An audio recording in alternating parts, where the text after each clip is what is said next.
लोकसभा निवडणुकीचा पहिला टप्पा हा संपला। आता दुसऱ्या टप्प्याला सुरुवातही झालेली आहे। गुरुवारी महाविकास आघाडीचे बारामती, पुणे आणि शिरूर लोकसभा मतदारसंघाच्या उमेदवारांनी आपला उमेदवारी अर्ज भरला। यावेळी राज्यातील महाविकास आघाडी आणि महायुतीचे अनेक नेते उपस्थित होते।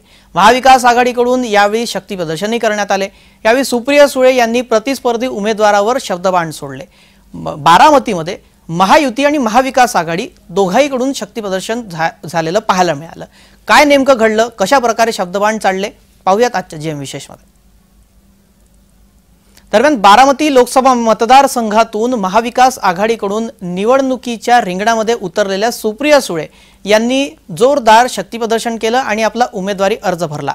महाविकास आघाडीच्या उमेदवारांनी उमेदवारी अर्ज भरत असताना अनेक मुद्द्यांवर भाष्य केलं आणि विरोधकांवर टीका सुद्धा केली। त्यानंतर महाविकास आघाडीची सभा पार पडली।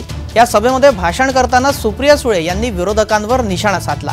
पक्ष आणि पक्षाचे चिन्ह गेल्यानंतर ते आता रडत बसतील असे वक्तव्य विरोधकांनी केले होते। विरोधकांच्या या वक्तव्याला सुप्रिया सुळेंनी उत्तर दिलं। त्यांच्या या उत्तराची सर्वत्र राजकीय वर्तुळात चर्चा आहे। काय उत्तर दिलं पाहूयात। आणि मला असं वाटत होतं आपलं काय चुकलं की आपलं चिन्ह पण गेलं, आपला पक्ष पण नेला। मग कोणीतरी म्हणले रडत बसतील। ओ, आम्ही शारदाबाई पवारांची नात आहे। मी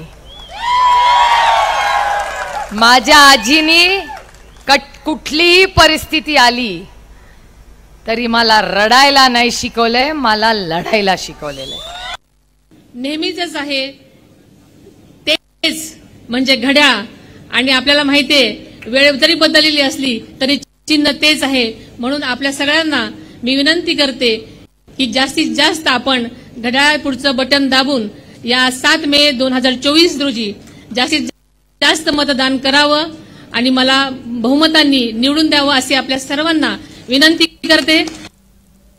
बारामती लोकसभा मतदारसंघामध्ये नणंद भावजय अशी लढत होणार आहे। त्याच अनुषंगाने ज्यावेळी उमेदवारी अर्ज दाखल करण्यात आला त्यावेळेला कशा प्रकारे दोन्ही गटाकडून शब्दबाण चालले आपण ते पाहिलं। सुप्रिया सुळे यांनी यावेळी भाषण करत असताना सांगितले की आमच्या कामातून आणि संसदेच्या कामकाजातून पोचपावती आहे। ही निवडणूक महाराष्ट्राच्या जनतेने हातात घेतली आहे। लोकसभा, विधानसभा, ग्रामपंचायत आणि इतर निवडणुकांना आम्ही महाविकास आघाडी ताकदीने समोर जाणार आहोत। आपली लढाई अदृश्य शक्तीच्या विरोधात असल्याचं सुप्रिया सुळे यांनी म्हटलं। काय म्हणाल्या पाहूयात। त्यांच्या पातळीवर जाऊन आम्ही खाली भाषण करणार नाही, कारण का ही लढाई माझ्याशी वैयक्तिक नाहीच आहे। माझी लढाई महाराष्ट्रात कुणाशीच नाहीये। माझी लढाई त्या अदृश्य शक्तीच्या विरोधात आहे जो मराठी माणसाच्या आज मुळावर उठलाय।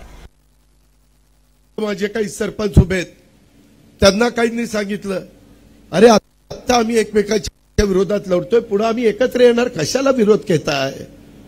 हे निव्वळ बनवाबनवीचं काम आहे।